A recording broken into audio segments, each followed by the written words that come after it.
Le segment Sur la route vous est présenté par Coca-Cola. Nous nous situons dans la région des Yvelines en France, en direction de Clairefontaine, à 58 km au sud de Paris. Notre objectif est de visiter le château mythique de l'équipe de France, qui est situé au Centre national du football. Nous avons été accueillis non par un responsable des communications de la FFF, mais par le directeur général de Clairefontaine lui-même, Éric Latronico.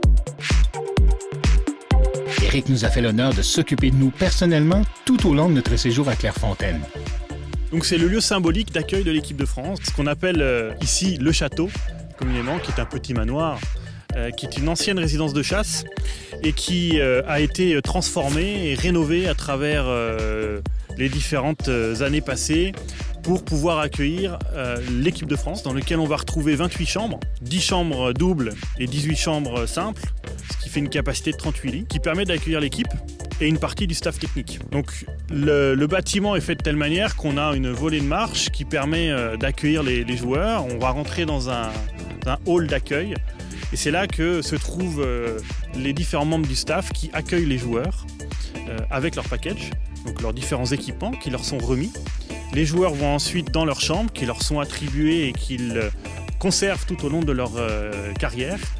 Une salle de restauration qui permet à travers une table qui a été dimensionnée spécifiquement à l'occasion d'accueillir l'ensemble des joueurs autour de cette même table. On va y retrouver également un espace privilégié pour la détente, pour l'échange entre les différents joueurs.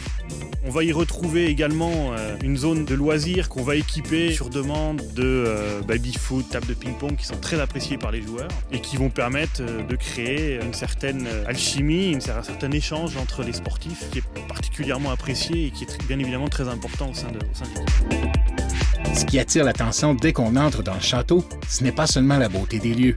Ce sont aussi les murs sur lesquels sont accrochées des dizaines de photos historiques du foot français.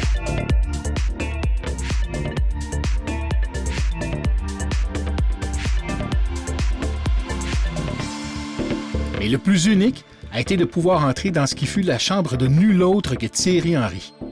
Et oui, c'est ici que Titi dormait pendant ses séjours au château. Ce que nous n'aurons pas su, c'est s'il dormait sur le lit de gauche ou le lit de droite. Le château possède aussi un nouveau souterrain ultra moderne que nous pouvons voir de l'extérieur, à l'arrière du bâtiment. Nous avons eu le rare privilège de pouvoir y tourner. On retrouve dans ce bâtiment une partie sportive avec un vestiaire, un sauna et une zone de récupération qui permet d'accueillir les joueurs après les entraînements dans le cadre de la récupération et dans le cadre des étirements qu'ils souhaitent faire après les efforts réalisés. Quels sont les principaux chantiers en ce moment à Clairefontaine? Nous avons un chantier qui est le chantier principal du centre, qui consiste à la création d'un centre de formation et de conférence. Ce centre de formation et de conférence, ça sera le vaisseau amiral de la Fédération pour l'Euro 2016. Ça sera la vitrine de la Fédération. Les travaux ont débuté en 2013 et doivent impérativement s'achever avant 2016. Nous sommes totalement dans les temps et le bâtiment sera livré en février 2016. La raison d'être de Clairefontaine, c'est bien sûr le développement des joueurs de très haut niveau. Mais pour celui qui gère le site, ce sont les terrains qui sont le plus importants. Nos terrains, c'est notre raison d'être, c'est notre bijou, comme je dis régulièrement, c'est notre trésor et c'est ce qui fait notre réputation. Donc il nous faut des terrains impeccables, il nous faut des terrains du très haut niveau. C'est pour ceci qu'on y apporte une attention toute particulière. Et puis nous sommes en train de mettre en place au niveau sportif un terrain dit renforcé, qui est un terrain mixte entre le synthétique et l'herbe, qui permet une meilleure résistance du terrain. Ce terrain d'une toute nouvelle génération sera équipé d'un système qui lui permettra de garder une température constante parfaite pendant toute l'année. L'objectif, encore une fois, c'est que le sportif doit se concentrer sur le sportif. Et la logistique, ça c'est notre affaire, c'est notre mission de pouvoir accueillir dans les meilleures conditions nos sportifs. La France n'a pas peur de rêver et de voir grand pour ses footballeurs, infiniment grand même. Nous avons beaucoup à apprendre de nos cousins lointains et de leur profonde tradition footballistique. Nous sommes dans un vrai pays de foot ici, et les nouvelles du ballon rond s'emballent très vite. Pour terminer notre segment sur une note un peu plus humoristique, nous sommes allés demander à nos cousins de la région ce qu'ils pensent du fait que leur légende Franck Ribéry menace de devenir allemand.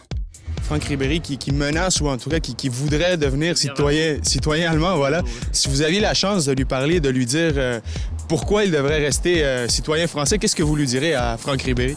C'est pour se foutre de ma gueule là ou... Non, du tout, là. C'est pour l'envoyer à Ribéry. Moi j'aime bien la choucroute, donc je le comprends. Hein. Faut trouver des raisons plausibles. C'est un peu dur là à trouver. Reste en France, c'est sympa. Mais non, je m'en fiche, sincèrement. S'il veut rester allemand, il reste allemand. Coucou Ribéry, tu peux partir en Allemagne. Franck, faut rester en France pour des femmes comme moi. Comme mamie. Donc si Franck, tu m'écoutes, eh bien, je pense que tu es un meneur en équipe. Et effectivement, ce serait de continuer cette expérience avec la France. Il a très bien joué. Il a défendu les drapeaux de la France. Il n'y a pas de raison de partir ailleurs. Il faut qu'il reste chez nous. Il n'y a pas l'intérêt. La fierté de la France. Voilà. Et voilà, la fidélité. Et on a besoin de lui pour la suite, pour aider les prochains qui reprendront son flambeau. Et il faut qu'il reste en France pour donner l'exemple. Dans le prochain reportage, nous vous présenterons un tournage exclusif avec l'entraîneur des gardiens but de Chelsea, Christophe Lolichon.